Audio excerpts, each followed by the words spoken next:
मोक्षमार्गस्य नेतारं भेत्तारं कर्मभूभृतां ज्ञातारं विश्वतत्त्वानां वंदे तद्गुणलब्धये. आचार्य उमास्वामी विरचित तत्वार्थ सूत्र मोक्षशास्त्र आपण बघतोय. तर ह्याच्यामध्ये नयाचं प्रकरण चाललेलं आहे. तर नय म्हणजे काय, तर वस्तूच्या एका अंशाला किंवा एका अपेक्षेने जे आपण बघतो किंवा ज्या गुणाचं कथन करतो तर ते काय आहेत, नय असं म्हटले जातात. मग ह्या व्यवहार नयाचे मुख्यतेने आपण काय भेद केले, पहिल्यांदा दोन भेद केले. काय, एक सद्भूत आणि एक असद्भूत. सद्भूत म्हणजे काय, तर ज्याचं अस्तित्व आहे आणि त्याच्याबरोबरचा संबंध सांगितला जातो.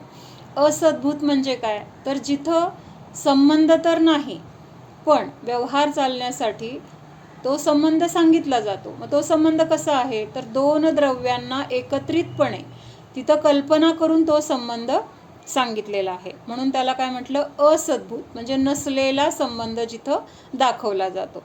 परत ह्याचे दोन दोन प्रकार केले. काय केले, एक उपचारित आणि एक अनुपचारित. दोन्हीचे पण केले की नाही, सद्भूतचे पण आणि असद्भूतचे पण. मग म्हणताना आपण कसं म्हणणार, उपचारित असद्भूत व्यवहार नाही, अनुपचारित असद्भूत व्यवहार नाही.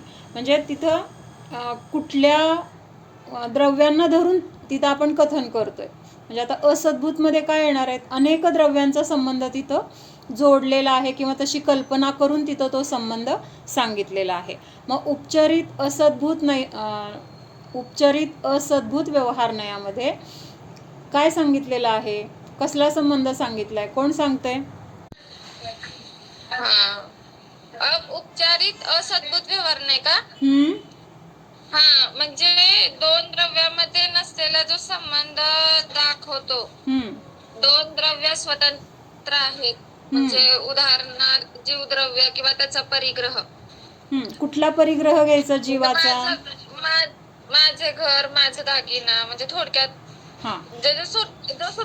सुट्टा आहे. म्हणजे आपल्यापासून जो प्रकट भिन्न आहे, शरीराशी त्याचं असं जोडलेलं नाही. जसं शरीर जीवाला जोडलेलं आहे तशा बाहेरच्या गोष्टी, घरदार, मुलं बाळ, जो काही परिग्रह, तर तो कसा आहे, आपल्यापासून सुट्टा आहे. म्हणून त्याला काय म्हटले, उपचाराने माझं म्हटलेलं आहे, खरं माझं नाही. हा काय सांगितला, कुठला नय आहे हा, उपचारित असद्भूत व्यवहार नाही.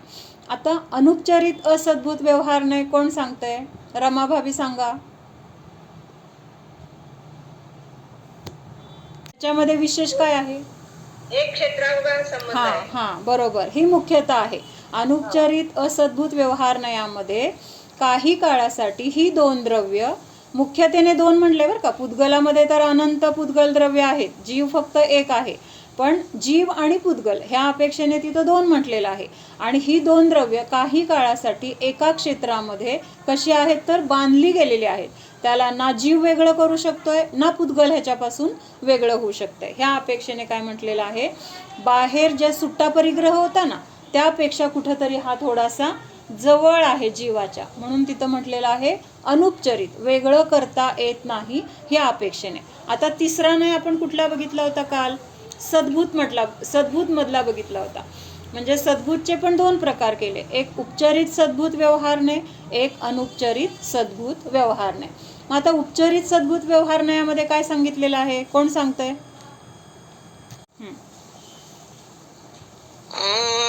बाहेरच्या कुठल्या तरी संयोगाच्या द्वारे, म्हणजे अपेक्षेच्या द्वारे त्या गोष्टीला त्या संदर्भाच्या अपेक्षेने तिथे म्हटले जाईल, त्याला उपचारित व्यवहार नाही म्हटलंय. कसं म्हणले सांगितलं मी? नाही, आता इथं सद्भूत मध्ये किती द्रव्यांचा संबंध असणार आहे,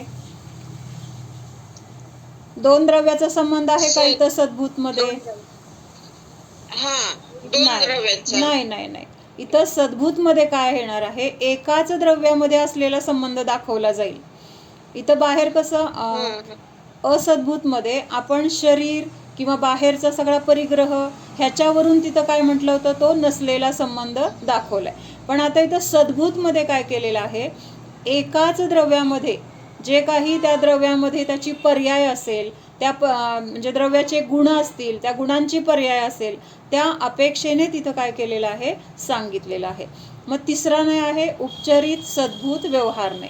मग एकाच द्रव्यामध्ये असताना सुद्धा त्याला तिथं उपचारित का म्हटलंय किंवा तिथं व्यवहार का म्हटलेला आहे, तर तिथं पर्यायाचं कथन आहे आणि भेदरूप कथन आहे. तर ह्या अपेक्षेने तिथं काय म्हटलेलं आहे, जरी सद्भूत आहे, जरी एकाच द्रव्यामधला आहे संबंध किंवा एकाच द्रव्याविषयी आपण कथन करतोय, पण तिथं काय आहे तर त्या द्रव्याच्या एका गुणाला धरून कथन केलं जाईल किंवा त्या जीवामध्ये असलेले विकारी परिणमन किंवा रागद्वेषादी कषाय भाव, तर हे कुठं उत्पन्न झालेत, तर जीवाच्या प्रदेशामध्ये उत्पन्न झालेत. जीवाच्या प्रदेशामध्ये म्हणजे स्वरूपामध्ये असा अर्थ घ्यायचा नाही बरं का, जीवाच्या पर्यायामध्ये. आत्ता आपली जी पर्याय झाली ना, कुठली पर्याय आहे, कदाचित मंद कषायाची असेल, कदाचित तीव्र कषायाची असेल, क्रोध मान माया लोभाची असेल, दया परिणामाची असेल किंवा दान परिणामाची असेल, अशा वेगवेगळ्या पर्याय तिथं पर्यायामध्ये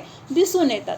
मग त्या पर्यायाला धरून ती पर्याय कुठे उत्पन्न झाली, तर त्या द्रव्यामध्ये उत्पन्न झाली आहे, संयोगामध्ये उत्पन्न झालेली नाही, शरीरामध्ये उत्पन्न झालेली नाही, तर आत्म्याच्या त्या पर्यायामध्ये किंवा आत्मद्रव्याची ती जी पर्याय, त्या पर्यायामध्ये ते दिसून येत आहे.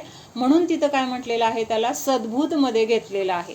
पर्याय आहे, एकाच द्रव्याची आहे, नाही घ्यायचा मावशी इथं. आता हे म्हणजे शरीर पण आता बाहेरचं झालं, त्याच्यापेक्षा परिणाम आपण काल बघितलं ना, अजून आपण आत गेलोय, अजून आपण जवळ गेलोय. म्हणजे आता शरीर दिसतंय किंवा बाहेरचा परिग्रह दिसतोय, पण हे रागद्वेषादी कशाय दिसतायत का आपल्याला, आतमध्ये उत्पन्न झालेत, पण ते बाहेर व्यक्त कसे, म्हणजे आता शरीराच्या ठेवणीवरून वगैरे कळेल की बाबा चेहरा एकदम असा काय झालाय, आक्रसलेला झालाय किंवा डोळे एकदम असे लाल झालेत किंवा अशी चीड आल्यानंतर असं थरथर होते, म्हणजे हे त्याचं व्यक्त बाहेरून व्यक्त होतंय, पण ते प्रकट कुठे झालेत हा विषय आहे. पर्याय म्हणजे कशाला म्हटलेलं आहे, काय आपल्या मनामध्ये जे काही विकारी भाव, जे काही परिणाम झालेले आहेत, जीवाच्या म्हणजे गुणांना सोडून बाकीचे जे जे काही पर्याय उत्पन्न झालेले आहेत, म्हणजे आता आपलं सध्याचं अस्तित्व म्हणा किंवा आपली पर्याय आता कशी आहे, रागद्वेषाने सहित आहे. म्हणजे कुठलीही पर्याय घ्यायची तर एकतर तिथं राग तरी असेल किंवा द्वेष तरी असेल, ह्या दोन्हीपैकी कुठली तरी एक पर्याय त्याच्यामध्ये दिसून येते. मग ती पर्याय कुठं आहे, बाहेर बहिरंगामध्ये दिसती का आपल्याला, जसं बहिरंगामध्ये शरीर दिसतंय, जसं बहिरंगामध्ये घर दिसतंय, मुलं बाळं दिसत आहेत, तसं हे क्रोध आहे. आता काल म्हटलं ना आपण, क्रोध माझा एवढा आहे, मला क्रोध दिसला, मान कशाय दिसला, असं दिसत नाहीये. फक्त त्याचं बाहेर व्यक्तता ह्या शरीराच्या माध्यमातून लक्षात येते, पण त्याची उत्पत्ती कुठं झालेली आहे, तर मनामध्ये झालेली आहे. म्हणजेच कुठं झालेली आहे, त्या आत्मस्वरूपाच्या त्या पर्यायामध्ये, असं म्हटलेलं आहे. उत्पन्न झाली, शरीरामध्ये उत्पन्न झाली का, उत्पन्न कुठं झाली, ह्या अपेक्षेने थोडंसं तिथं आणखीन अंतरंगामध्ये घेतलेलं आहे. म्हणजे आपण एक एक एक आत चाललोय. पहिल्यांदा आपण अंगणात होतो, त्याच्यानंतर आपण ओसरीवर आलोय, ओसरीवरून आता कुठं गेलोय, आता आणखीन कुठं तरी हॉलमध्ये गेलोय आणि आपल्याला कुठं जायचंय, आपल्या रूममध्ये जायचंय, एवढं लक्षात ठेवा. म्हणजे आपण अंगणात होतो म्हणजे काय तर उपचारित असद्भूत व्यवहार नाही, म्हणजे बाहेरचा सगळा संयोग माझा म्हटलाय. मग तो संयोग सुटला, त्याच्यापेक्षा जवळ कुठला अजून आहे, शरीर म्हटलेलं आहे. मग शरीर म्हणजे आपण समजा ओसरीवर गेलो, अंगणाच्या अपेक्षेने ओसरी थोडंसं घराच्या जवळचा भाग आहे की नाही, म्हणजे अंगणापेक्षा जास्त तिथं घराच्या जवळ चाललोय किंवा आपल्या रूमच्या जवळ चाललोय. मग तिथं काय म्हटलंय, अनुपचरित असद्भूत व्यवहार नाही. त्याच्यानंतर आता तिसऱ्यांदा कुठं गेलोय, ओसरी सोडली आहे आणि आता आपण हॉलमध्ये प्रवेश केलाय. म्हणजे हॉलमध्ये म्हणजे आता घरात प्रवेश झाला की नाही. मग तसं हे आत्म्याचं जे घर आहे किंवा आत्म्याच्या ह्या घरामध्ये जे प्रदेश आहेत, तर त्या प्रदेशामध्ये कुठेतरी ही पर्याय दिसते. म्हणजे स्वरूपामध्ये नाही आहे, पण आत्म्याच्या प्रदेशामध्ये का म्हटलेलं आहे, तर तिथं ती दिसून येते म्हणजे जाणवती. ह्या अपेक्षेने आपल्याला बाहेर मूर्तिक पदार्थ दिसत आहेत, तसं क्रोधमान मायालोभ दिसणार नाहीत किंवा दिसत नाहीत, पण तिथं त्याची उत्पत्ती कुठं झाली. पहिल्यांदा त्रास कुठं होतो आपल्याला, क्रोध आला किंवा मान कशाय झाला किंवा कुणीतरी आपला अपमान केला, मनामध्ये पहिल्यांदा चीड येते की नाही, मनाला वाईट वाटतं, मला खूप दुखलं असं म्हणतो किंवा मला खूप आनंद झाला असं म्हणतो. म्हणजे ती कुठं व्यक्त झाली पर्याय, कुठं उत्पन्न झाली? मनामध्ये. तर त्या अपेक्षेने काय म्हटलेलं आहे, बाहेर ओसरीपेक्षा हॉल जवळचा. तसं हे अनुपचारित असद्भूत व्यवहारनयामध्ये शरीराला आपण म्हटलं होतं माझं, पण त्याच्यापेक्षा पण अजून आत गेल्यानंतर आत्मप्रदेशामध्ये तिथं काय दिसत आहेत की ह्या कषायांचं अस्तित्व तिथं जाणवते. त्या कषायांचं अस्तित्व तिथं आहे, पण त्या कषायांचं अस्तित्व त्या द्रव्याचं स्वरूप नाही आहे, म्हणून त्यांना वेगळं करण्यासाठी तिथं काय म्हटलेलं आहे, किंवा ते वेगळे आहेत म्हणून तिथं काय म्हटलेलं आहे, उपचारित सद्भूत व्यवहार नाही. म्हटलं लक्षात येते का? उपचार केलाय. का उपचार केलाय? कारण ते रागद्वेष जीवाचे नाही आहेत. जीवाचे जर रागद्वेष असते तर तिथं उपचार म्हणता आलं नसतं, तिथं अनुपचारित म्हणावं लागलं असतं. जसं ज्ञान गुण वगैरे जीवाचे स्वरूप आहे, किंवा जीवाच्या द्रव्यामध्ये असे आहेत की त्या गुणांचा आणि जीवद्रव्याचा कधीही वियोग किंवा एकमेकापासून ते वेगळे सुटे होत नाही, त्यांच्यामध्ये कधी भेद केला जाऊ शकत नाही. त्यामुळं तिथं ते आणखीन जवळ पुढच्या ह्याच्यामध्ये तेच येणार आहे. मग आता तिसऱ्या टप्प्यामध्ये काय बघितलं आपण की हे रागद्वेषादी कषाय जीवाच्या पर्यायामध्ये उत्पन्न झालेत, पण ते जीवाच्या स्वरूपामध्ये नाहीत, म्हणजेच ते जीवाचे नाहीत. ह्या अपेक्षेने तिथं काय केलंय, जरी म्हटलं जीवाचे रागद्वेष तर त्याला काय म्हटलंय, अशा म्हणण्याला तिथं उपचार असं म्हटलेलं आहे. उपचार म्हणजे काय? खरं नाही आहे, म्हणून तिथं त्याला उपचाराने जीवाचं म्हटलंय. का उपचाराने म्हटलंय? कधीतरी ते नष्ट झालेले पण दिसत आहेत. सिद्ध भगवंतांमध्ये कुठला विकार आहे, कुठला कषाय आहे, कुठली इच्छा आहे? काहीच नाही आहे. ते सगळं काय झालेलं आहे, त्यांच्या पर्यायातून हे रागद्वेषादी विकारी भाव, कषाय, विभाव हे सगळं काय झालेलं आहे, नष्ट झालेलं आहे. त्यामुळे इथं फक्त त्यांना जीवाचे म्हटलंय कारण ते जीवाच्या प्रदेशामध्ये दिसून येतात. जसं तो घरामध्ये शिरलेला चोर, आपण त्या चोराला आपल्या घरामध्ये आला होता म्हणून त्याला आपलं चोर म्हटलंय. प्रत्यक्षात त्याचा आणि आपला काहीही संबंध नाही, कुठलंही नातं नाही, कुठलंही त्याच्याशी देणं घेणं नाही, किंवा त्याच्यामुळं आपलं काही अडणार नाही, असा तो काय आहे, परद्रव्य आहे. पण आपल्या घरामध्ये तेवढा काळ दिसून आला, ह्या अपेक्षेने त्याला म्हटलेलं आहे हा आमचा चोर. तसं हे माझ्या आत्मप्रदेशामध्ये किंवा ह्या पर्यायामध्ये त्या द्वेषांचं अस्तित्व आपल्या लक्षात येतंय, त्यांचं अस्तित्व जाणवतंय, आपल्याला पण जाणवतंय आणि समोरच्याला कसं जाणवतंय, त्याचा चेहरा खूप पडलेला आहे बरं का, तो काहीतरी दुःखी आहे, त्या चेहरा एकदम प्रसन्न आहे बरं का, त्याला काहीतरी आनंद झालेला आहे, म्हणजे आनंद मनात आहे, दुःख मनात आहे, फक्त ते बाहेर ह्या रूपाने आपल्याला दिसलं जाते, शरीराच्या माध्यमातून त्याचं अस्तित्व लक्षात येतंय. आणि त्यामुळं काय म्हटलेलं आहे, क्रोधी झालाय जीव, किंवा ह्याला फार राग आलाय, किंवा ह्याला फार आनंद झालाय, किंवा हा फार दुःखी आहे. तर हे काय आहे, तर बाहेरचं मोजमाप आहे, पण प्रत्यक्षात त्यांचं अस्तित्व कुठं आहे, तर मनामध्ये उत्पन्न झालंय. म्हणजेच काय म्हटलेलं आहे, जीवाच्या पर्यायामध्ये उत्पन्न झालेलं आहे. त्यातून भेद आपल्याला हे नय आपण कशासाठी बघतोय, भेद विज्ञान करायचंय ना आपल्याला. म्हणजे एक एक एक गोष्ट ज्याला आपण आपलं म्हणून गोळा करून बसलोय, म्हणजे आपलं मूळ तत्व कुठं आतमध्ये थोडंसं म्हणजे अगदी आहे, पण हे बाहेरचा डोलारा आपण इतका गोळा केलाय ना, मग तो डोलारा आपण माझं माझं म्हणून मिरवतोय आणि त्याचं ओझं होतंय आपल्याला, हे कळत नाहीये. त्या डोलाऱ्याबद्दल आपण रागद्वेष करतोय आणि त्याचं फळ कुणाला मिळतंय, ह्या जीवाला मिळतंय. मग हे सगळं माझं नाही हे नय आपल्याला सांगतात. असद्भूत उपचारित असद्भूत व्यवहार नयाने काय सांगितलं, पहिल्यांदा जे आपल्यापासून प्रकट भिन्न आहे त्याला वेगळं केलं. म्हणजे घर दार मुलं बाळ किती आपण त्याच्यामध्ये अडकलोय, लक्षात येते का, किती अडकलोय हे आपल्याला. एखादी गोष्ट जेव्हा आपल्या संयोगातून त्याचा वियोग होतो, किंवा तिथं काहीतरी त्या गोष्टीबद्दल काहीतरी वेगळं घडतं किंवा चुकीचं होतंय असं वाटतंय, त्यावेळेस आपल्याला लक्षात येतं की आपण त्यात किती गुंतलोय. आता ऐकताना वाटतं नाही मला त्याच्याबद्दल काही मोह नाही आहे, मला पैशाबद्दल मोह नाही आहे, मला मुलांबद्दल मोह नाही आहे असं आपण म्हणतोय, किंवा आता ऐकताना असं वाटतंय ना आपल्याला, हां बरोबर आहे, हे खरंच माझं कोणी नाही आहे, पण हे ज्ञान झालंय. पण तसं श्रद्धान अजून आपल्याला झालेलं नाही. त्यामुळं तिथं जेव्हा काहीतरी होतं ना, तेव्हा आपल्याला किती दुखलंय त्याच्यावरून कळतं की आपण त्याच्यामध्ये किती अडकलोय, किती खोलवर गेलेलो आहोत. आणि जेवढं खोलवर गेलेलं आहे ना, तेवढं बाहेर यायला वेळ लागणार आहे. म्हणून त्याला बाहेर करण्यासाठी किंवा त्याच्यातून स्वतःला भेद करण्यासाठी हे नाही सांगतायत. मग घरदार हे सगळे प्रकट भिन्न आहेत.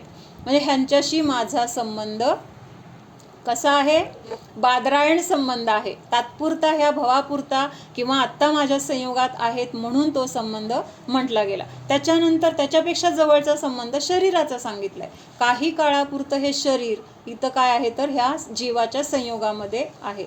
पण ह्या अनुपचरित असद्भूत व्यवहारण्याने काय सांगितलं की बाबा शरीर पण तुझं नाही आहे.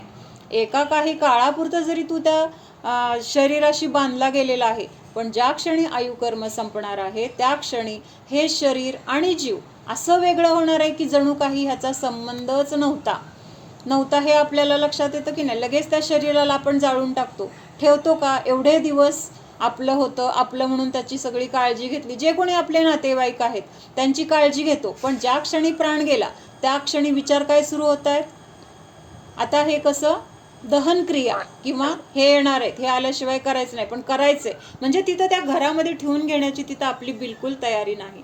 म्हणजे हे आपल्याला श्रद्धेच्या रूपामध्ये काय करायचंय, निर्णय करायचाय. जसं हे बाहेरच्या व्यक्ती किंवा परिग्रह माझा नाही, तसं हे शरीर सुद्धा कसं आहे, माझं नाही. हुकुमचंद भारील त्यांची एक 12 भावनामधली एक ओळ आहे, जिस देह में आत्म रहे. काय सांगितलंय, जिस देह में आत्म रहे वह देह भी जब भिन्न है. म्हणजे ज्या शरीरामध्ये हा आत्मा राहतोय, हे शरीर सुद्धा जेव्हा भिन्न आहे, तो क्या कहे उनकी कथा जो क्षेत्र से भी अन्य है. म्हणजे हे शरीर आणि जीव तर एका क्षेत्रामध्ये आहेत, ते सुद्धा माझं नाही आहे, ते सुद्धा वेगळं होताना दिसतंय. मग हे बाहेरचे जे गोष्टी आहेत ते तर माझ्या क्षेत्रात पण नाही आहेत. जीवाच्या आणि जीव शरीर एका क्षेत्रामध्ये आहे, तसं हे बाहेरचे पदार्थ ह्या क्षेत्रामध्ये सुद्धा नाहीत. म्हणजेच ते काय आहेत, ते तर माझ्यापासून पूर्णच भिन्न दिसत आहेत किंवा पूर्णच भिन्न आहेत. मग मी त्याच्यामध्ये किती एकत्व करतोय, किती ममत्व करतोय. मग हे जर आपल्याला लक्षात आलं की ते माझे नाहीत, माझ्यापासून वेगळे आहेत, तर त्याच्याबद्दलचा आपला मोह, राग, द्वेष किंवा त्याच्याबद्दल होणारी आपल्याला चिंता, आकुलता, ह्या गोष्टींना काय होणार आहे, तिथं ब्रेक लागणार आहे. तिसऱ्या नयामध्ये काय केलंय, जीवामध्ये उत्पन्न होणारे राग द्वेष सुद्धा माझे नाहीत. हाय राहिलं की आपलं, म्हणजे शरीर आणि परिग्रहाचं झालं. तिसऱ्या नयामध्ये काय सांगितलंय, जरी माझ्याच मनामध्ये उत्पन्न झालेत, मला वाटतंय मला फार राग येतो, मला फार काय होतं, मान कषाय आहे, मला अजिबात हे सहन होत नाही, असं आपण तिथं काय करतोय, मी त्या कषायांशी जोडलोय. मी रागी, मी द्वेषी, मी मानी, मी काय झालं मायाचारी, किंवा असं आपण त्या कषायांना धरून आपली ओळख करतो. असं वाटतं की नाही आपल्याला की मला खूप राग येतो, किती कंट्रोल करायचं म्हटलं तरी माझ्याकडून कंट्रोल होत नाही, किंवा मला फार मान आहे, मला जरा कुणी बोललं तर मला सहन होत नाही. अगदी मान आहे असं नाही म्हणत, पण मला चालत नाही कुणी बोललेलं, मला सहन होत नाही. ह्याचा अर्थ काय, तो मान कषाय आहे, मला सहन होत नाहीये. म्हणजे मला कुणी बोललेलं चालत नाहीये, का म्हणलेलं मला चालत नाहीये, विचारलेलं मला चालत नाहीये. ह्याचा अर्थ काय आहे की आपल्यामध्ये तो मान कषाय आहे. म्हणजे त्या मान कषायाची तिथं उत्पत्ती आहे आणि त्या मान कषायाला मी माझा स्वभाव मानले. मग हे माझा स्वभाव आहे का, हे आपल्याला इथं ह्या तिसऱ्या नयाने दाखवून दिलं. हे तिसरा नय काय सांगतोय, जरी हे रागद्वेषादी विकारी भाव माझ्या पर्यायामध्ये दिसून येत आहेत, तरी सुद्धा तो माझा स्वभाव नाही. का स्वभाव नाही, तर ते कायम माझ्यासोबत नाही आहेत. एखाद्या व्यक्तीचा आपल्याला राग आल्यानंतर कशासाठी तरी राग आलता, गैरसमज झाला होता, आणि नंतर दुसऱ्या दिवशी तो गैरसमज दूर झाला. आता तो राग राहिला का त्या व्यक्तीचा, कुठं गेला तो राग. जर तो आपला स्वभाव असता तर तो आपल्याला सोडून गेलाच नसता, कायम आपल्याला तो राग राहिला असता. पण तिथं काय झालं, तो निघून गेला किंवा आता त्याचं अस्तित्व दिसत नाहीये. म्हणजेच हे जे काही विकारी परिणाम माझ्यामध्ये मला दिसत आहेत किंवा उत्पन्न झालेत, माझ्या पर्यायामध्ये मला त्यांचं अस्तित्व जाणवतंय, तरी सुद्धा तो माझा स्वभाव नाही, ते माझ्या स्वरूपामध्ये नाहीत. असं ह्या जीवापासून ह्या रागद्वेषादी पर्यायाला पण काय केलेलं आहे, भिन्न केलेलं आहे. किंवा हे विकारी भाव सुद्धा ह्या जीवाचे नाहीत, असं आपल्याला हे उपचरित सद्भूत बरं का, उपचरित सद्भूत व्यवहारनयाने दाखवून दिलेलं आहे. होतंय का भेद विज्ञान, पटतंय का. हे आपल्याला सारखं सांगायचंय नाहीयेत, हे रागद्वेष म्हणजे मी नाही, ही क्रोध पर्याय म्हणजे मी नाही, हा कषाय उत्पन्न झालाय ते मी नाही, ही जी काही इच्छा उत्पन्न झाली ते म्हणजे मी नाही का, तर तिथं सांगितलंय की हे सुद्धा जीवाच्या प्रदेशात दिसत असले तरी जीवाच्या स्वरूपामध्ये नाहीत. त्यांचा तिथं नाश झालेला दिसतोय, उत्पत्ती झालेली दिसते.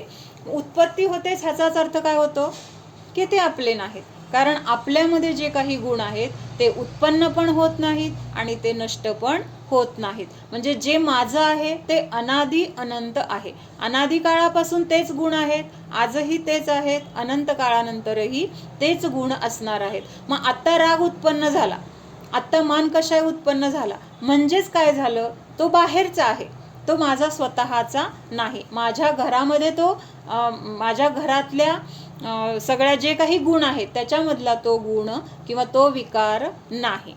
हे आपल्याला उपचारित सद्भूत व्यवहारनयाने सांगितलं.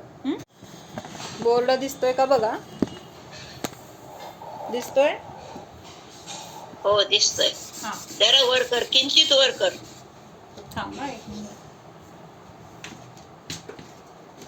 आता अजून थोडं. हा बस. हा, काल एक मला सांगायचं होतं की परवा सांगितलं होतं म्हणजे ना निक्षेप आणि नय म्हणजे दोन्ही सेमच आहेत का, तर तेव्हा एवढं सांगितलं होतं मी की निक्षेप आपण बाहेर बघतो, म्हणजे बाहेरच्या गोष्टीमध्ये वस्तूमध्ये लावतो. म्हणजे आता नाम, स्थापना, द्रव्य आणि भाव हे कुठं बघतोय आपण, बाहेरचं. म्हणजे एखाद्याचं नाव ठेवलं, एखाद्या वस्तूमध्ये स्थापना केली, कल्पना केली, किंवा तिथं पुढची मागची पर्याय धरून त्या व्यक्तीला तसं संबोधन केलं, किंवा आहे त्या आत्ता पर्यायाला धरून त्या व्यक्तीला तसं म्हटलं. म्हणजे हे सगळं आपण कुठं बाहेर ठेवतोय, कल्पना करतोय. निक्षेप म्हणजे काय, ठेवणं. मग हे आपण बाहेरच्या म्हणजे वस्तूंमध्ये तसा आपण काय करतोय, निक्षेप, किंवा तिथं तशी कल्पना मांडतोय किंवा ठेवतोय, किंवा ते तसं आहे असं आपण तिथं म्हणतोय. म्हणजे हे निक्षेप बाहेर लावले जातात. आणि नय कुठे लावले जातात, नय कुठे लावले जातात, ज्ञानामध्ये. नय कुठे आहेत, ज्ञानामध्ये आहेत. हा फरक आहे निक्षेप आणि नय. म्हणजे त्या दिवशीचं ते काल एक रात्री मी वाक्य वाचलं, म्हटलं ते सांगायचं, लिहून ठेवलं विसरते म्हणून. निक्षेप पदार्थ में लगाए जाते है, नय ज्ञान में होते है. एवढं लक्षात ठेवायचं. म्हणजे निक्षेप आणि नय हे आपल्याला म्हणजे असं वाटतं की कन्फ्युजन होऊ शकतं. त्यामुळं तिथं निक्षेप हे नेहमी बाहेर लावले जातात किंवा पदार्थांमध्ये लावले जातात. आणि नय कुठं आहेत, तर श्रुतज्ञानाचा विषय आहे, म्हणजे ते आपल्या ज्ञानामध्ये आहेत. हां, तर आता हे आपण बघितलं की उपचारित मध्ये काय आलं, राग, द्वेष वगैरे आलं, हे सगळं विकारी भाव. मग आता इथं अनुपचारित मध्ये काय येणार आहे, इथं तर आता उपचार केलाय म्हणजे हे राग द्वेष जीवाचे नाहीत, म्हणून इथं उपचार केलाय की जीवाच्या प्रदेशात आहेत म्हणून त्यांना उपचाराने जीवाचे म्हटलं गेलंय, पण प्रत्यक्षात ते जीवाचे नाहीत. आता अनुपचारित मध्ये काय आहे, इथं उपचार नाहीये. उपचार नाहीये म्हणजे इथं जसा जीवद्रव्य तर घेतले, पण जीवामध्ये उत्पन्न झालेत रागद्वेष म्हणून जीवाचे म्हटलेत. पण आता इथं अनुपचारित मध्ये हे रागद्वेषाच्या पण पुढे गेलोय आपण, म्हणजे हे रागद्वेष सुद्धा आपले नाहीत. तिथं काय झालं, त्यांचं भेद विज्ञान झालं, त्यांना पण तिथं काय केलं, कट केलं. आणि आता अनुपचारित मध्ये एक शुद्ध जीव काय घेतलं, इथं एक शुद्ध जीव. आणि ह्या जीवामध्ये जे गुण आहेत, कुठले गुण आहेत, ज्ञान, दर्शन. मग हे काय आहेत, हे जीवाचे असे गुण आहेत की जे जीवापासून कधी वेगळे होऊ शकत नाहीत, किंवा जीवामध्ये बाहेरून कुठलं काही येऊ शकत नाही, किंवा जीवातला एखादा गुण दुसऱ्या द्रव्यात जाऊ शकत नाही. हे जीवामध्ये कायम स्वरूपाने असतात. जीव आणि ज्ञान कसं आहे, अविनाभावी आहे. जीव आणि दर्शन कसं आहे, अविनाभावी आहे. म्हणजे हे सगळे काय आहेत, जीवाशी अविनाभावी. म्हणजे काय म्हटलेलं आहे, कशाला म्हटलंय अविनाभावी, अविनाभावी कोण सांगतंय, जे जिथं जीव आहे तिथं ज्ञान असणारच, जिथं ज्ञान नाही तिथं जीव नसणारच. हे काय आहे, तर अविनाभावी. म्हणजे एक आहे म्हणजे तिथं दुसरं सापडणारच, एकाला सोडून दुसरं असू शकत नाही. तर ह्या संबंधाला काय म्हटलंय, अविनाभावी संबंध. म्हणजे एकाच्या विना दुसरा नसतो. अ म्हणजे नाही, विना म्हणजे शिवाय, आणि भावी म्हणजे असणे. म्हणजे एकाच्या शिवाय दुसरा असू शकत नाही. म्हणजेच काय, ते सोबतच असतात. कधीपर्यंत? कायम. आधी पण होते, आत्ता पण आहेत, पुढं पण असणार आहेत. मग असं हे अविनाभावी संबंध एका द्रव्याचा त्याच्या गुणाशी आहे. म्हणून तिथं काय झालं, हे गुण कसे आहेत? पूर्ण रूपाने जीवाच्या स्वरूपाचे आहेत, जीवाच्या द्रव्याचे आहेत. ह्या द्रव्याचं ते काय म्हटलेलं आहे? स्वरूप म्हटलेलं आहे, त्याचं ते अस्तित्व म्हटलेलं आहे. हे कसं आहे तर बाकीचे रागद्वेष वेगळे होतील, शरीर वेगळं होईल, बाकीचे बाहेरचे पदार्थ वेगळे होतील, पण हे जे जीवाचे गुण आहेत तर ते जीवापासून कधीही वेगळे होणार नाहीत. ह्या अपेक्षेने काय म्हटलेलं आहे ते अनुपचरित सद्भूत व्यवहार नयाने ह्याला जीवाचे म्हटलेलं आहे. आता जीव शुद्ध जीव आहे किंवा त्याचे हे गुण पण जीवाचेच आहेत, तिथं भेळ मिसळ काय नाहीये, बाहेरचं कुठलं द्रव्य नाहीये. मग असं असताना पण इथं व्यवहार का केला? तिथं निश्चय म्हणायला पाहिजे. मग शुद्ध द्रव्य आहे, ते गुण पण जीवाचेच आहेत, बाहेरचे कुठले आलेले नाहीत किंवा परत निघून पण जाणार नाहीत. मग तरी सुद्धा त्याला व्यवहार का म्हटलं? सद्भूत म्हणजे असणे आहे, हे तर खरं आहे की ते जीवच आहे, जीव ते गुण पण जीवाचेच आहेत, तरी सुद्धा तिथं व्यवहार का म्हटलं? अनुपचारित तर म्हटलं बरोबर आहे, म्हणजे त्याच्यामध्ये कुठलाही उपचार नाही. का उपचार नाही? तर ते द्रव्याचं स्वरूप आहे, द्रव्यामध्येच त्यांचं अस्तित्व कायम दिसतंय. मग तरी पण तिथं व्यवहार का म्हटलं? काल सांगितलं होतं. करून सांगितले म्हणून. हा, म्हणजे तिथं आपण जरी ते जीव एक आहे, अखंड आहे, त्याच्यामध्ये आपण भेद करू शकत नाही, त्यातले गुण वेगळे होऊ शकत नाहीत, तरी पण आपण तिथं काय केलेलं आहे? समजून घेण्यासाठी तिथं त्या जीवाचा ज्ञानगुण, जीवाचा दर्शन गुण असं भेद करून जाणतोय. भेद सो व्यवहार, अभेद सो निश्चय. मग जिथं आपण भेद करणार नाही तर तिथं तो निश्चय म्हटला जाईल. पण आता आपण इथं भेद करतोय की नाही? जीवाचा ज्ञानगुण, जीवाचा दर्शन गुण. त्यामुळे तिथं काय झालंय? त्या जीवाच्या स्वरूपामध्ये अभेदता असताना सुद्धा समजून घेण्यासाठी आपण त्या एकेका गुणांना त्या जीवाचं स्वरूप म्हणून जाणतोय, समजून घेतोय, किंवा ते अनुपचारित कसं कशाला म्हटलेलं आहे हे कळण्यासाठी आपल्याला तसं करावं लागतंय. तर हे सगळं काय आहे? उपचार आहे किंवा व्यवहार आहे. भेद सो व्यवहार. त्यामुळे इथं काय म्हटलेलं आहे? हा सुद्धा व्यवहार नयाचा विषय आहे. मग कुठला व्यवहार नयाचा हा विषय येणार आहे? ह्याच्यामध्ये कुठलं काय म्हटलं जाईल? अनुपचरित सद्भूत व्यवहार नय. लक्षात येते सगळ्यांच्या? चौथा नय लक्षात आला का? असद्भूतचे दोन प्रकार केले होते. असद्भूत म्हणजे खोट्यातला खोटा, मग त्या किंवा नसलेला संबंध जिथं दोन द्रव्यांचा दाखवलाय. मग त्याच्यामध्ये उपचरितमध्ये काय घेतलं होतं आपण? की जे आपल्यापासून प्रकट भिन्न म्हणजे ह्या शरीराला जोडलेलं नाही. मग असं शरीराला जोडलेलं नाही तो सगळा परिग्रह हे कशाचा विषय आहे? उपचरित असद्भूत व्यवहार नयामध्ये आलेला आहे. आणि अनुपचरित असद्भूतमध्ये काय आलं होतं? जीव आणि शरीराचा संबंध, जे की एक क्षेत्रागाह रूपाने काही काळासाठी आहेत. मग तिथं काय म्हटलं होतं? अनुपचरित असद्भूत व्यवहारने. अनुपचरित का म्हटलं तर वेगळं करता येत नाही, आणि असद्भूत का म्हटलं तर दोन द्रव्याचा संबंध आहे, जीव आणि शरीर, त्यामुळं तो खोटाच झाला. त्याच्यानंतर तिसरं बघितलं होतं आपण, सद्भूतचे प्रकार बघितले होते. सद्भूत म्हणजे काय? ज्याचं अस्तित्व आहे. मग त्याच्यामध्ये आपण उपचारित सद्भूत व्यवहार नयामध्ये बघितलं होतं की आता इथं दोन द्रव्य नाही आहेत, एकाच द्रव्याचा संबंध घेतलाय. म्हणजे आता जीवाचा म्हणजे जीव आहे, एकच द्रव्य. मग ह्या जीवामध्ये जे काही रागद्वेष उत्पन्न होत आहेत तर ते रागद्वेष सुद्धा जीवाचे नाहीत, पण दिसत आहेत कुठं? जीवाच्या पर्यायामध्ये दिसत आहेत. त्यामुळे त्यांना काय म्हटलेलं आहे? काही अपेक्षेने जीवाचे म्हटले जातील, पण खरं जीवाच्या स्वरूपामध्ये नाहीत, त्यामुळं ते जीवाचे नाहीत. असं तिथं काय केले? भेद भिन्नता केली. जीवाचे नाहीत म्हणून त्याला उपचार म्हटले, पण जीवाच्या अस्तित्वात आहे ह्या अपेक्षेने त्याला सद्भूत म्हटलेलं आहे, पण असताना त्याचं अस्तित्व जीवाच्या स्वरूपामध्ये नाही, असं हे तिसऱ्या नयाने सांगितलं. आणि चौथा नय आपण काय बघितला की अनुपचरित सद्भूत व्यवहारने. ह्याच्यामध्ये काय आहे? फक्त एक जीवद्रव्य आपण उदाहरणासाठी घेतोय, तिथं आपण पुद्गल पण घेऊ शकतो. एक शुद्ध परमाणू घेतला, त्या शुद्ध परमाणूचा स्पर्श गुण किंवा रस गुण हे काय झालं तर तो त्या पुद्गल द्रव्याचं अस्तित्वच आहे ना, त्याच्या अस्तित्वामध्ये हे गुण आढळतात. त्यामुळे ते कसे झाले? अनुपचरित सद्भूत व्यवहार नयाचा विषय झाले. का अजून ह्याच्याबद्दल काही शंका आहे कुणाला? सद्भूत असद्भूत, उपचारित अनुपचारित दोन्हीचे प्रकार. मग त्याच्यामध्ये कुठली उदाहरणं येतात, का त्याला तसं म्हटलेलं आहे, उपचारित का म्हटलंय, अनुपचारित का म्हटलंय, कुठल्या ह्याला असद्भूत म्हटलंय, कुठल्या ह्याला सद्भूत म्हटलंय आणि का म्हटलंय, हे लक्षात आलं सगळ्यांच्या? यह मेरा नाही ह्याच्यामध्ये उदाहरण काय येणार? आपले परवस्तू सगळ्या. हा, सगळ्या शरीरापासून ज्या भिन्न वस्तू आहेत, सगळा परिग्रह, तर ते कशात येणार? यह मेरा नाही. त्याच्यानंतर दुसऱ्या नयाचं काय सांगितलेलं आहे? ये मै नाही. ये मै नाही म्हणजे शरीर, बरोबर. मग हे कुठला नय आहे? ये मै नाही. हा, अनुपचारित असद्भूत व्यवहार नाही. अनुपचारित असद्भूत व्यवहार नाही. वरचा कुठला होता?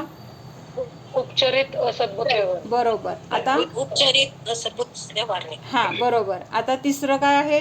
मैं वैसा नाही. काय सांगितलं? मैं वैसा नाही. आता हे काय येणार ह्याच्यामध्ये? आपले विकारी भाव, मोह, राग, द्वेष. हा, म्हणजे मी रागी नाही. का नाही? तर तो माझा स्वभाव नाहीये. काय येणार इथं? उपचारित सद्भूत व्यवहार नाही. हा, आणि आता पुढं काय सांगितलं की मैं इतना नाही. आता इथं थोडंसं त्यांनी वेगळं घेतलेलं आहे. मैं इतना नाही म्हणजे आता जीवाचा ज्ञान गुण असं म्हटलं तर एक ज्ञानच जीव आहे का? फक्त ज्ञान म्हणजे अखंड जीव आहे का? नाही. म्हणजे त्याच्या ज्ञानाबरोबर जीवामध्ये बाकीचे पण अनंत गुण आहेत. त्यामुळं इतनामय नाही म्हणजे मी आहे हे बरोबर आहे, म्हणजे हे माझं स्वरूप आहे हे स्वीकारलंय, पण एवढंच माझं स्वरूप नाही, तर अजून सुद्धा माझं काय आहे? अनंत गुणांचं वैभव आहे. असं थोडं वेगळं वाक्य घेतलंय. मैं ज्ञान संपन्न हूं असं म्हटलं असतं तर काय झालं असतं इथं? म्हणजे ते पॉझिटिव्ह साईडने घेतलं असतं. हे त्यांनी निगेटिव्ह साईडने घेतलेलं आहे. म्हणजे ज्ञान गुणाला तर स्वीकारलंय, पण फक्त ज्ञान गुण म्हणजेच मी आहे का? नाहीये. हत्तीचा एक पाय म्हणजेच हत्ती आहे का? नाहीये. त्याचे ते डोळे, त्याचं ते सोंड, त्याचं काय बाकीचे पाय, पाठ सगळं मिळून हत्ती आहे ना. तसं एक ज्ञान गुण म्हणजे मी नाही, तर माझे बाकीचे गुण पण आहेत माझ्यामध्ये. म्हणजेच हे कशाचं आहे? अनुपचारित सद्भूत व्यवहार. हा, पहिल्यांदा तर सद्भूत येणार आणि तिथं फक्त एकाच गुणाचं कथन केलेलं आहे, तरी सुद्धा काय आहे? तेवढं एक गुण म्हणजे मी आहे का? माझ्यामध्ये दर्शन आहे, शक्ती आहे, अस्तित्व, वस्तुत्व आहे, अशा अनेक गुण माझ्या काय आहेत? स्वभावाचा भाग आहे. मावशी तू दिसली. प्राजक्ता आणि विशाखाने छान लिहिलंय. तसं त्यांच्यासारखं तुमचं चिंतन पण तुम्ही लिहून काढा सगळ्यांनी. तर आजचं चिंतन काय सांगितलंय? मूळ म्हणजे हा जो अध्याय चालू आहे पंचविंशतिकामधला, तर ते प्रभू जिनस्तवन अशा नावाचा तो अधिकार आहे. तर त्याच्यामध्ये प्रभू दर्शनाचे फायदे आपण काल पण बघितलं होतं की मोहरूपी अंधार नष्ट होतो, नेत्र सफल झाले, किंवा माझ्या चित्ताला मोक्ष सुखाची प्राप्ती झाली. मग आज त्याच्या पुढं काय सांगितलंय की भगवंतांचे दर्शन झाल्याने माझे प्रबळ पाप नष्ट झाले. काय झाले? माझे प्रबळ कशाला म्हटलेलं आहे? की जे तीव्र स्वरूपाचं पाप असतं ना, की जे म्हणजे देवशास्त्र गुरूंच्या सानिध्यामध्ये आपल्याकडून जे पाप घडतं, तर ते कुठलं आहे? निधत्ती निकाचित स्वरूपाचं कर्म बांधलं जातं. आणि ते कसं असतं कर्म? वज्राच्या म्हणजे वज्र लेप असतात ना, त्या टाईपचं. म्हणजे ते फेडल्याशिवाय काय होत नाही? त्याची निर्जरा होत नाही. म्हणजे त्याचं बाकीचे कर्म कसे होतात? हा, फेडल्याशिवाय मुक्ती नाही. बाकीचे कर्म कसे असतात? की बाबा त्याचं थोडंसं तीव्रता कमी होते, प्रतिक्रमण पश्चाताप केलं, कदाचित ते पाप संपून पण जातं, आपल्याला म्हणजे त्याचा उदय भोगायची गरज पण पडत नाही. मग असं ते पाप काय होतं? ह्या भगवंतांच्या दर्शनाने प्रबल पाप काय होते? तर नष्ट होते. अजून काय होतं? तर आरोग्य संपन्नता, सगळीकडे सुभिक्षता किंवा एक प्रकारची निश्चिंतता मिळते. असं भगवंतांच्या दर्शनाने हे का होतं आपल्याला? कशामुळं झालं हे सगळं? आपल्या म्हणजे सगळी ही अनुकूलता आहे ना. थोडक्यात काय झालंय? आरोग्य संपन्नता, सुभिक्षता म्हणजे काय? कुठल्याच गोष्टीची कमतरता नाही आहे, सगळं भरभरून आहे. मग हे आपल्याला कशामुळं मिळालं? भगवंतांच्या दर्शनामुळं मिळालं. मग भगवंतांनी दिलं का? आपल्या कर्मानेच की, पण आपले कर्म तसे कसे झाले, का झाले, हा प्रश्न आहे. आपले कर्म तिथं भगवंतांच्या दर्शनाने आपल्या परिणामांची इतकी विशुद्धी झाली, कषायांची मंदता झाली, ह्या संसार किंवा परिग्रहाचे विकल्प तिथं कसे झालेत आपले, त्याच्याबद्दलचं म्हणजे निर्मोह स्वरूप, म्हणजे आपण निर्मोह झालोय त्याच्याबद्दल, किंवा त्याच्याबद्दल आसक्ती राहिली नाही, विषयभोगांची आसक्ती राहिली नाही. कशामुळं, तर भगवंतांच्या दर्शनामुळं. म्हणजे भगवंतांचं दर्शन हे निमित्त आहे, आणि भगवंतांना पाहून माझी परिणती तशी झाली आहे. कशी झाली आहे, विशुद्ध परिणती. आणि त्या विशुद्ध परिणतीचं फळ असं आहे की हे सगळे प्रबळ कर्म पण नष्ट झालेत, आणि सगळी ही संपन्नता किंवा अनुकूलता मला तिथं मिळालेली आहे. त्याच्यानंतर सांगितलं की म्हणजे भगवंतांचं दर्शन किंवा भगवंतांच्या सानिध्यामध्ये आपले जे परिणाम होतात त्याचं फळ इतकं उत्कृष्ट मिळतं की त्याच्यासाठी एक गोष्ट सांगितली आज की अनंगसरा काय आहे. अनंगसरा म्हणजे एका चक्रवर्तीची मुलगी आहे, आणि तिला कुणीतरी पळवून नेलंय आणि तिला तिथं विद्याधरांनीच पळवलंय, आणि तिथं बायको वगैरे पाठीमागून आली वगैरे कळल्यानंतर त्यांनी तिला काय ते लघुपर्णी विद्येने सोडलंय खाली. मग सोडलंय म्हणल्यानंतर ती कुठं पडली, काय पडली, ह्याच्याशी त्याला काही देणं घेणं नाहीये. काय आहे का बाबा, अरे आपण आणलं होतं, आपली जबाबदारी आहे, जिथून आणलंय तिथं सोडावं वगैरे, असे भाव येत नाहीत. काय येत नाहीत, तर तिचं त्यावेळेस तसं कर्म आलेलं आहे, त्यामुळं त्याला सोडावं तर लागलं, आणि पुढचा त्याने विचार केला नाही. मग आता ते सोडलं तर ती पडली कुठं, घनदाट जंगलात. असं निर्भीड जंगल की तिथं प्रकाश सुद्धा प्रवेश करू शकत नाही, इतकी घनदाट झाडी, किंवा सगळे तिथं असे क्रूर जनावरं, प्राणी, सगळे वाघ किंवा अजून अजगर, अशा सगळ्या ह्या प्राण्यांच्या तिथं तिला त्या जंगलात पडावं लागलं.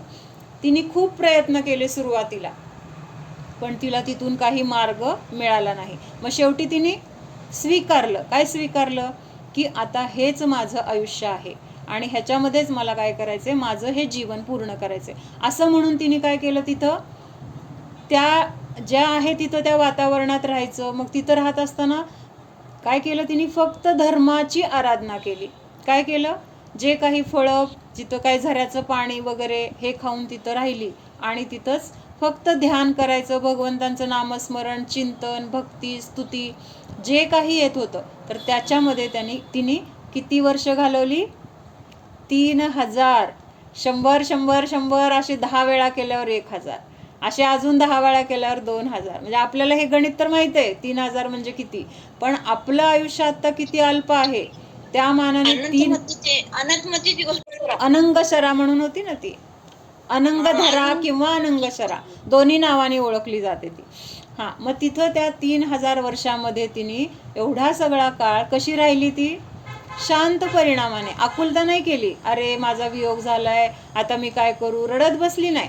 जे काही धर्माचं तिला येत होतं तर त्यानुसार तिने स्वतःचं साधना करण्यामध्ये 3000 वर्ष घालवली, आणि त्याचं फळ आता आपण इथं विशुद्धी बघतोय ना, भगवंतांच्या सानिध्यामध्ये गेल्यानंतर कशी विशुद्धी होती. म्हणजे तिथं काही मूर्ती नाहीये, कुठले मुनी नाहीये, तरी सुद्धा त्या ध्यानाच्या द्वारे किंवा प्रभूच्या भक्तीच्या द्वारे तिच्या परिणामांची खूप विशुद्धी आहे, समताभावामध्ये राहतीये. म्हणजे तिथं खंत नाहीये की माझं एवढं राजघराण्यातली मी असून मला इथं राहावं लागते, काय नाही, जे आहे त्याच्यामध्ये समाधानाने राहते. तर ह्या विशुद्धीचं फळ तिला असं मिळालं की तिला ध्यानाला बसल्यानंतर लक्षात आलं की माझं आयुष्य आता थोडं राहिलंय. म्हणजे असं सूचक तिला तिथं लक्षात आलं, असं ज्ञान होतं बरं का.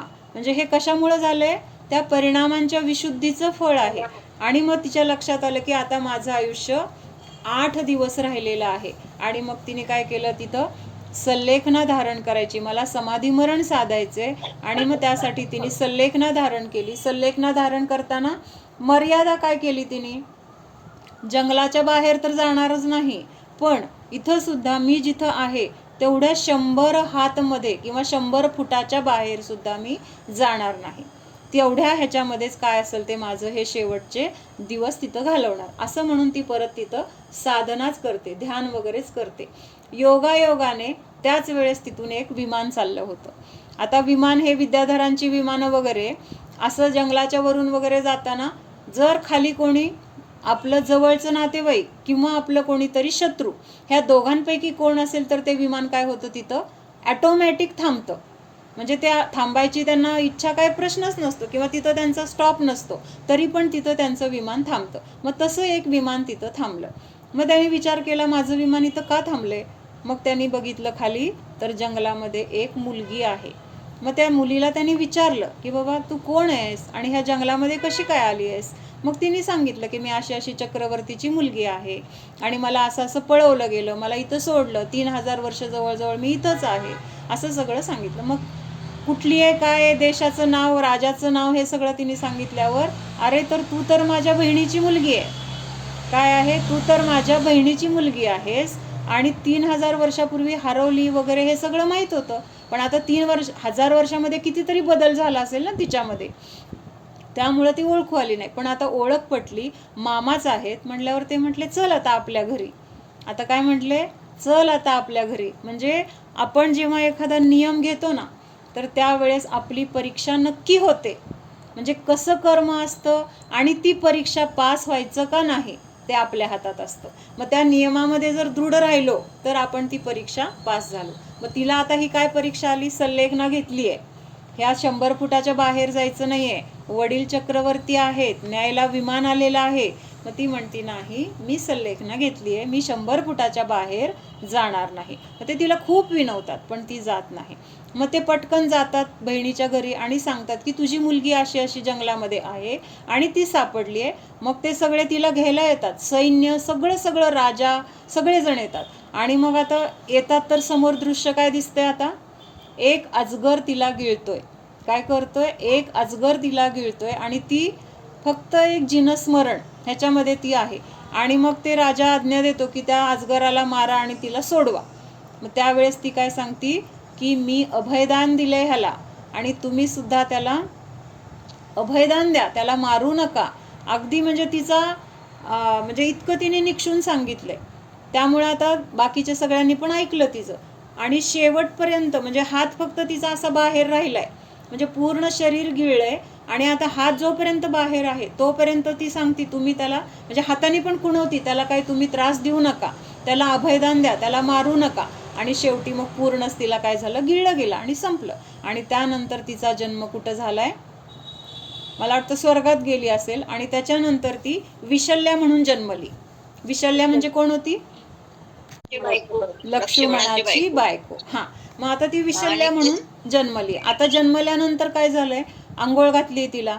आंघोळीचं पाणी जिथून बाहेर पडले तिथं काय आहे, एक कुत्र कसं आहे, अतिशय खरूज झालेलं किंवा असं मरतुकडं मरायला टेकलेलं असं कुत्र ते पाणी पितं.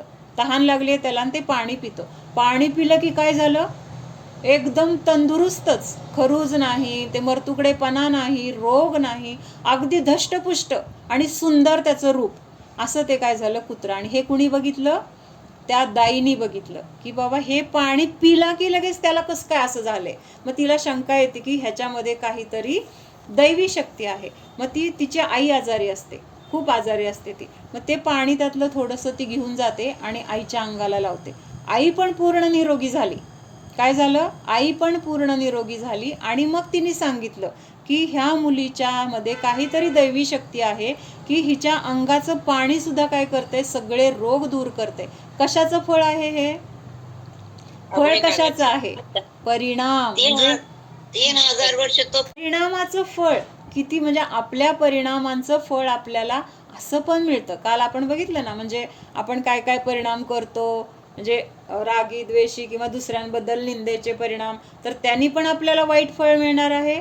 आणि आपले परिणाम विशुद्ध असतील तर असं पण, आपण असे भाव नाही करायचे बरं का, मला असं मिळावं असं भाव नाही करायचं, पण ते मिळतं हे आपल्याला इथं सांगितलं. तेच की, म्हणजे अभयदान आहे. त्याच्यानंतर म्हणजे अभयदान दिलं किंवा तिथं तेवढे तिचे परिणाम एवढे विशुद्ध का झालेत, 3000 वर्ष तिने सतत काय केले, चिंतन, भगवंतांची भक्ती केली आणि त्या विशुद्ध परिणामामुळे तिथं समताभाव, त्या समताभावाचं फळ त्याला अभयदान दिले. आणि त्या अभयदानाच्या ह्याच्यामध्ये तिला काय मिळालेलं आहे, ही अशी वृद्धी किंवा अशी दैवी शक्ती की त्याच्यामध्ये सगळ्या जीवांचा रोग वगैरे तिथं नष्ट होणार. मग काय झालं पुढं, लक्ष्मणाला विद्या लागली. अशी विद्या लागली होती की तो आता त्याच्यामध्ये मरणारच, गॅरंटी. आणि तिथं रामाला काय झालंय, अतिशय दुःख. का दुःख झालंय? बलराम आणि नारायण ह्यांचं कसं आहे, अतिशय प्रेम आहे ना. आता लक्ष्मणाला लागलं म्हणल्यानंतर तो तिथं घायाळ झालाय. नकोच मला हे युद्ध, ज्याच्यामध्ये माझा भाऊ मला सोडून जातोय, असलं युद्धच मला नको, नको ते सीता, असं सगळं त्याचे परिणाम झाले. तेवढ्यात कोणीतरी बातमी सांगितली की असा एक राजा आहे, त्याची विशल्य नावाची कन्या आहे, आणि तिच्या नुसतं पाण्याने, तिच्या स्पर्शाने काय होतं तर सगळे रोग दूर होणार आहेत. मग ते जातात त्या राजाकडे की असं लक्ष्मणाला विद्या लागली आणि तुमच्या मुलीच्या ह्याचं स्पर्शाचं पाणी द्या. मग तो राजा काय म्हणतो की माझ्या मुलीचं असं भविष्य सांगितलंय की हिचा नवरा नारायण कोण आहे, तर तो नारायणाचा जीवच हिचा नवरा होणार आहे. म्हणजे तो लक्ष्मण नारायण आहे, म्हणजे त्याच्याशीच विवाह होणार असा नियोग आहे. त्यामुळे तुम्ही पाणीच काय, तिलाच घेऊन जावा असं सांगितलं. आणि मग तिला घेऊन गेल्यानंतर ती अजून जातीये, अजून पोचली पण नाही आहे त्याच्याजवळ. फक्त तिच्या अंगाचं वारं त्याला लागलं की तो काय झाला, उठून बसला.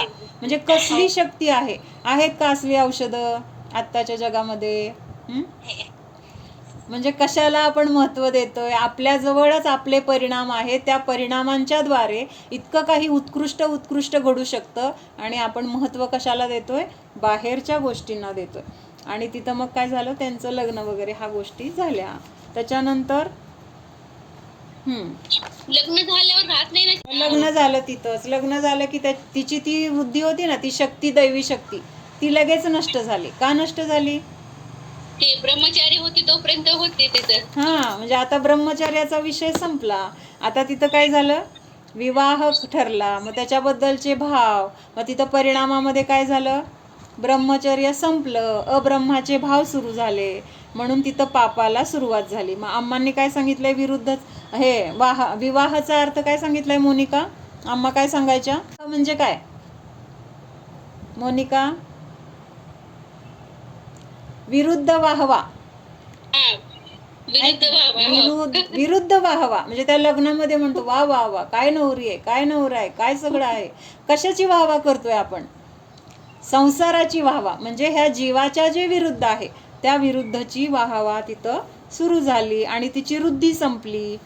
मग तिथं सांगितलं एक वाक्य, खूप मोठी अनुमोदना आहे. म्हणून तर लग्नाला वगैरे टाळू शकत असेल तर टाळलंच पाहिजे. जायला नाही सांगितलं, लग्नाला नाही जायचं, जायला नाही सांगितलं. महाराज आहार घेत नाहीत, आपण लग्न करत गेलो तर जेवलं तर. म्हणजे का दोष आहे? लग्नाला गेल्यामुळे काय पाप लागतं मोनिका? काय होतं? त्यांच्या होणार तेवढा आपल्याला दोष लागतो. म्हणजे ते दोघं जे पाप करतील, पण हा व्यवहार नाही आणि जावंच लागतं की हो. आता घरात एखादं कार्य म्हणलं तर नाहीला जावंच लागणार की आपल्याला. तेच म्हटलं मी, जेवढं शक्य आहे तेवढं टाळायचं. जिथं शक्य नाही तिथं जावंच लागतंय. तिथं गेलो तर त्याच्याबद्दल मग प्रतिक्रमण, पश्चाताप आहे. पण उत्कृष्ट उपाय काय आहे? न जाणं. उत्कृष्ट काय? आपण नेहमी उत्कृष्टचं ध्येय ठेवायचं. मग आता जावंच लागते म्हणलं की मग जायचेच प्रसंग येणार. आपण तशी परिणाम केलं किंवा आपण तसं ते नाही, हा पर्याय नाही, मला नाही जायचं असं आतून घेतात की जवळ. माझ्या सासूबाईंचा नियम होता, त्या कुठल्या लग्नाला जात नव्हत्या, अनुमोदना होते म्हणून. बरोबर. फक्त घरातलं लग्न, ते सुद्धा आपल्या मुलांच्या जवळचं, अगदी घरातलं, ते सुद्धा मुलांची लग्न झाली की ते पण सोडून मग आता बाकीचे व्यवहार ती मुलं बघतील, ते पण आम्हाला आता बघायचं कारण नाही. का तर ती दोघं लग्न ज्यांचं झालंय ती, त्यांच्या आयुष्यात छोट्यापासून मोठ्यापर्यंत जे काही दोष घडणार, त्या सगळ्या दोषांचं, सगळ्या पापांचा आपण भागीदार रूपाने आपल्याला तिथं काय होतो, कर्माचा आश्रव होतो. म्हणून शक्यतो टाळायचंच आहे. आणि आपण आतून असे भाव करायचे, मला नाही जायचं, मला नाही जायचं, असे भाव केले की तशी पर्याय पण येते. जसं आपण चिंतन करणार तशी पर्याय येणार. समाजात सगळे लग्न अटेंड करतो. आपण काय करतो, नाही ते जवळच आहे, जायला पाहिजे, नाही गेलं तर त्याच्यात सगळ्यात महत्वाचं काय असतं माहिती का? ते नावं ठेवतील. नाही गेले तर नावं ठेवतील, नाही गेले तर मला असं होईल, माझ्या घरी कोण येणार नाही, मला वाळीत टाकतील, अशा गोष्टी. टाकलं तर टाकलं, असं सगळा विचार करतो. म्हणून मग थोडंसं पण भावातून हे उत्कृष्ट ठेवायचे. आपल्या शाळेमध्ये ध्येय काय असतं? 35%, 50%. काय ध्येय असतं? काय ध्येय असतं? उत्कृष्ट 100% पाडायचे, मला पहिला नंबर आणायचा आहे. पहिला 100% नंबर पाहिजे. आणायचा असं ध्येय ठेवतो तेव्हा कुठेतरी आपण 80-90 पर्यंत पोहोचतो. हा, लग्नाला केलं नाही पण खूप इच्छा गेल्यासारखंच पाप आहे. लग्नाला जायचं नाही गेलो पण जायला नाही पाहिजे गेलं, होतं, पोरीसुद्धा मला लग्न जायचं होतं, आज हीच होतं. गेली मग मी गेले असते असं म्हणलं तरी तिथं गेल्यासारखंच आहे ते. आणि ते सगळं पाप, ते पाप तर लागणार. परत आता इथं आकुलता केली, जायला मिळालं नाही त्याचं पाप लागणार. म्हणजे असं सगळं आहे. त्यामुळं भाव आपण उत्कृष्ट ठेवायचे. जर 35%चं 50%चं ध्येय ठेवलं तर आपण पुढे जाऊ शकणार नाही. नाही नाही मला जावं लागतंय. काल म्हणलं ना, आपल्या चुकीचं आपण पोषण करतोय. आपल्याला जायची आतून कुठंतरी इच्छा आहे म्हणून आपण तसं त्याचा आधार घेतोय. कळलं का? आपल्याला जर एखादी गोष्ट करायची नसली, आपण किती ठामपणे निक्षून सांगतो. मग तिथं विचार करतो का कोण काय म्हणल, काय नाही मला नकोय, नाही मी नाही करणार. तिथं ठाम असतो की नाही? अशा गोष्टी पण प्रत्येकाच्या आयुष्यामध्ये असतात की खूप जण सांगत असतात पण नाही म्हणून आपण त्या गोष्टी टाळतो. कारण आपल्याला ती गोष्ट करायची नसते, आवडत नसते, जे काय असेल. मग तिथं ठाम राहू शकतो. मग इथं का आपण पोषण करतोय? नाही नाही जावं लागतं, समाजाचं कार्य आहे, नाही गेलं तर चांगलं दिसणार नाही, उद्या माझ्या घरी कोण येणार नाही, मला नावं ठेवतील. अशा सगळ्या गोष्टींनी आपण काय करतोय? त्या चुकीचं पोषण करतोय, आपल्या मान्यतेचं पोषण करतोय आणि ती मान्यता चुकीची आहे. म्हणून तिथं काय करायचंय? मला जायचं नाही हा भाव ठेवायचा आहे. असा भाव ठेवून जर जावं लागलं तर तिथं नाविलाज आहे. मग त्याच्याबद्दल आपल्याला पश्चाताप आहे, खंत आहे. त्याच्याबद्दल आपण आल्यानंतर प्रतिक्रमण केलं पाहिजे. आम्हा असं लग्नाला, घरातलं जरी लग्न झालं ना, घरातलंच आपल्या घरातलं आपल्या मुलीचं मुलाचं झालं आणि आम्हांच्या दर्शनाला गेलं, प्रतिक्रमण करा लगेच. आपण न मागताच प्रतिक्रमण करा. म्हणजे तिथं जे जे काही दोष घडले किंवा पुढं जे काही पापाचे भागीदार होणार आहे त्याच्यासाठी आत्ताच प्रतिक्रमण करा. म्हणजे इतकं आम्हांचं सूक्ष्म होतं ना, खरंच असे गुरु नाही आहेत. नाही खूप जण म्हणतात ना, गाठी पडायचं म्हणजे आसक्ती झालीच की नाही परत संसारातल्या लोकांची. आपल्याला इथं आहे पुढं, आता मी वाचून दाखवणार आहे तुम्हाला. अम्मांनी सांगितलंय जेवढं एकटं राहता येईल तेवढं एकटं राहावा. सगळ्यांमध्ये जेवढं आपण मिसळणार तेवढे आपले विकल्प म्हणजे रागद्वेष. म्हणजे तिथं आपल्या आत्म्यापासून आपण दूर गेलो, धर्मापासून दूर गेलो, आपल्या तत्वापासून दूर गेलो. मग ह्या सगळ्या गोष्टीला विसरून त्या संसारातल्या गोष्टीचा विचार करण्यात काय पॉईंट आहे? कळतंय का? म्हणून ध्येय आपलं उत्कृष्ट ठेवायचं. त्यातून जे आपलं शेवटी घडणार आहे ते घडणार आहे. आपल्या हातात काय आहे का? कर्माचे उदय कसे येणार आहेत ते येतील. पण माझी भावना तर आत्ता केलेली भावना, त्याचं फळ पुढं मिळणार आहे. आत्ता जे मला करावं लागते ते मागच्या कर्माचं आहे. लक्षात येते का? मला आत्ता जायचं नाही आहे पण मला जावं लागतंय. जायचं नाही आहे ही आत्ताची इच्छा, जावं लागतंय हे पूर्वीच्या कर्माचा उदय. दोन गोष्टी वेगळ्या आहेत. कळतंय का? त्यामुळं भाव असे करायचे, त्यातनं जे होईल त्याला मग स्वीकारायचे. त्याच्यामध्ये आपण न्याय करायचे, ह्यापासून मी भिन्न आहे, मी असं जावं लागेल असे परिणाम केलेले आहेत म्हणून आज मला बळजबरी होतीये की जावं लागते. बळजबरी का होती आपल्याला? आपण पूर्वी तसे केलेले आहेत भाव, जायचे भाव केलेले आहेत किंवा त्रागा केलेला आहे जायला मिळालं नाही म्हणून. मग आता इच्छा नसताना पण जावं लागते. म्हणजे आपल्याच परिणामांचं हे फळ आहे. एक वाक्य सांगितलंय, हो म्हणजे त्यावेळेला त्यांचं ते कर्म होतं. तेच आता आदिनाथ भगवान किंवा हे भरत चक्रवर्ती हे सुद्धा आता 96,000, पण त्यांचा तो नियोग ते ठरलेला आहे. त्यांचं ते तसं कर्म येतं, तसं ते लग्न होत जातात. पण त्या सगळ्यांच्या एवढ्या सगळ्यामध्ये असताना सुद्धा त्यापासून ते विरक्त होते की नाही? त्यांना शतखंड जिंकायला पण त्यांना जायचं नव्हतं. पण का जावं लागलं? तो जाणं हे त्यांचं काय आहे तर त्यांना जावंच लागतं, पर्यायच नाही. म्हणजे जसं हे फॉलो केलंच पाहिजे म्हणतात ना, तसं तो नियम आहे त्यांच्यासाठी. त्यांची इच्छा नसताना पण त्यांना जावं लागलं. म्हणून ते आईजवळ रडले ना. ते मग आई म्हणते का रडताय तुम्ही? एवढं शतखंडाचे अधिपती तुमचं पद आत्ता आहे आणि रडणं शोभतं का? तर मी ह्या पुण्याचा दास आहे, मला ही नको आहे तरी मला हे काय होतंय, बळजबरीने मला भोगावं लागतंय किंवा बळजबरीने मला तिकडं जावं लागतंय. मला तर आदिनाथ भगवंतांच्या समोसरणामध्ये जायचंय पण ते सोडून मला तिकडं जावं लागतंय. माझ्यासारखा दुर्भागी दुसरा कोणी नाही असं सांगितलं त्याने. कळतंय का? म्हणजेच ह्याचा अर्थ काय आहे? जसा कर्माचा उदय आहे तसं तिथं ते भोगावं लागणार आहे. पण त्यावेळेस तसा कर्माचा उदय असताना सुद्धा त्याच्यामध्ये न रडता मला असं काही करायचं नाही की ज्यामुळं मला परत संसारात अडकावं लागेल, हा भाव तर आपण करू शकतो. कळलं ना? कर्माचा उदय वेगळा आहे, पूर्वी केलेल्या कर्माचा उदय आत्ता आलाय. पण आत्ता जर आपण त्याच्यामध्ये रडत खडत बसलो, रागद्वेष करत बसलो, तर परत कर्म बांधलं जाणार आहे. त्यापेक्षा आता उत्कृष्ट भाव काय करायचे की मला असं करावं लागलं ते दोष मिथ्या होत, इथून पुढं मला असला संयोग नको, किंवा इथून पुढं मला असले प्रसंग नको, हे तर आपण करू शकतो. ह्या 2 गोष्टी आपल्याला त्यावेळेस करता येतात. मग एक वाक्य सांगितलं अम्मांनी अजून, सिद्धशिलेच्या वाटेवरती लग्न नसे हे विघ्न असे. म्हणजे सिद्धशिलेची वाट धरली आहे मी, मोक्ष मार्गाची, आणि तिथं जर हे लग्न कार्य म्हटलं तर ते हे लग्न काय आहे, त्या वाटेवर चालत असताना माझ्यासाठी विघ्न आहे. म्हणजे आपण रस्त्यात चाललोय आणि रस्त्यामध्ये काहीतरी अडचण आली तर तिथं काय म्हणणार आपण, किती अडचणी आहेत मला, किती त्रास आहे, एक काम करताना मला किती अडथळे आहेत. मग तसं हे लग्न काय आहे, सिद्धशिलेच्या वाटेवरती लग्न नसे हे विघ्न असे. हां, आता पुढं काय सांगितलंय, थकून थकून संसार तापाने थकून भगवान मी तुमच्याकडे आलो, तुम्हाला पाहताच माझा थकवा गेला आणि उत्साहच उत्साह तिथं प्रकट झाला. जर आपली भक्ती परिणाम असे असतील ना तर असं होतं बरं का.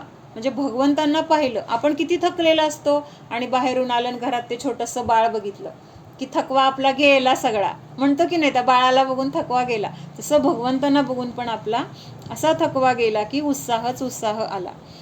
अजून एक गोष्ट सांगितली, लाकूड तोड्या होता आणि लाकडं तोडायला गेलाय, मोठी अशी मोळी बनवली आहे आणि आता ती डोक्यावर उचलत नाही आहे त्याला. तेवढ्यात कोणीतरी माणूस आला, त्याला म्हणतोय की मला ही मोळी उचलून दे. मग तो माणूस काय म्हणतो, एवढं मोठं ओझं घेऊन कशाला जातोय, आधीच तू म्हातारा आहेस, किती थकलायस वगैरे. मग तो म्हणतो नाही मला नेणं भाग आहे. मग तो माणूस काय म्हणतो, त्या तिथं पुढं जा, तिथं सोन्या चांदीची हिऱ्या माणकाची खाण आहे. काय म्हणतो, खाण आहे, त्या खाणीमधलं तू पाहिजे तेवढं घे. मग तो काय म्हणतो माहिती का, काय म्हणायला पाहिजे त्याने, ती मोळी टाकून मुठभर ते नेले, काय जे काय असतील ते, अगदी त्याला ओझं होत आहे म्हणून त्यांनी मुठभर जरी नेले हिरे माती काय माणिक मोती, तर तिथं त्याला काय त्याचं ओझं आहे का आणि मूल्य किती मिळणार आहे. पण तो म्हणतोय की नाही नाही, आता एवढं मी कष्ट करून हे लाकडं तोडलेत, एवढी मोळी बांधली, हे विकून मला एवढे पैसे येतील, मग मोळी घेऊन जातो, ते हिरे माणिक काय जाऊ दे. तसं आपण काय करतोय, हे तत्वज्ञान आपल्याला मिळाले.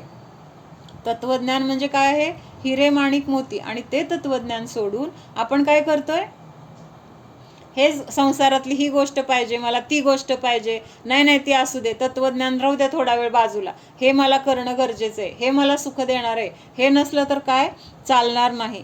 अगदी अक्षरशः खरं आहे बरं का हे. म्हणजे ते जसं तिथं तुलना केली ना, लाकडं कुठं आणि ती हिरे माणिक मोती कुठं, त्या मानाने हे तत्वज्ञान आणि हे सगळं संसारातलं, म्हणजे असं संसारातलं तुच्छ गोष्टींना आपण धरून बसतो, त्यांना ते सोडत नाही. तिने ते प्रवचनात अम्मांचे जेव्हा जेव्हा वाचताना सगळं आपोआप ज्ञानाचं उघड होत होता. हा बरोबर आहे, बरोबर आहे, होतं असं. म्हणजे इतकी, कारण त्याचं कारण एवढंच आहे, विशुद्धी वाढली की ज्ञानावरण कर्माचं आवरण कमी झालं की लगेच तिथं उघाड होतो.